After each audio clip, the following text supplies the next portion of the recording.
প্রধানমন্ত্রী সুদ্ধা অন্তত 3 শতাধিক পার্লামেন্টের সম্মানিত সদস্যরা সেদিন বসা। 1997 সনের বাজেট বক্তৃতা যখন আমি করতেছিলাম, ডক্টর কুদরতে খোদা, নাম রাখছে কুদরতে খোদা, আসলে গজবে খোদা। এই লোকটি নাস্তিক, ইসলামের চূড়ান্ত দুশমন।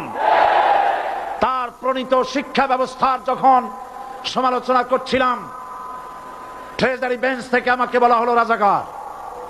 আমি আমার সমস্ত শক্তি একত্রিত করে বলেছিলাম, শুধুমাত্র হিন্দুস্তানের রাজাকারেরাই আমাকে রাজাকার বলতে পারে।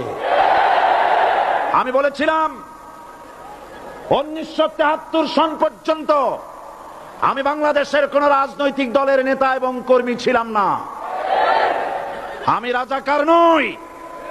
আমাকে রাজাকার বলে যদি তাকেও প্রমাণ করতে না পারে 10 কোটি টাকার মানহানি মামলা দায়ের করব।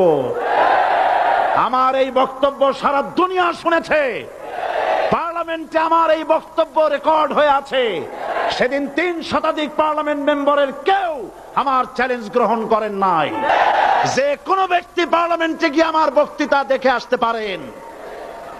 এরপরে 1997 সনের 7ই অক্টোবর দৈনিক জনকণ্ঠ পত্রিকা যখন আমার বিরুদ্ধে লিখলো, সেই পত্রিকায় সাইদির ওপেন চ্যালেঞ্জ 8ম পাতা, 1997 7ই অক্টোবর, এত বড় 2 কলামে হেডিং।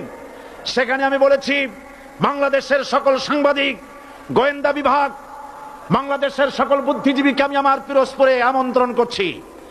আমার উপস্থিতিতে যদি কেউ প্রমাণ করতে পারে বাংলাদেশের স্বাধীনতা যুদ্ধের বিরুদ্ধে আমার কোনো ভূমিকা ছিল, সজ্ঞানে স্বেচ্ছায় জাতীয় সংসদের সদস্য পদ থেকে পদত্যাগ করব।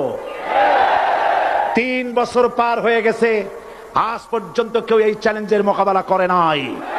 সুতরাং আমাকে যারা রাজাকার বলবে তারা পিতৃ পরিচয়হীন অবৈধ সন্তান।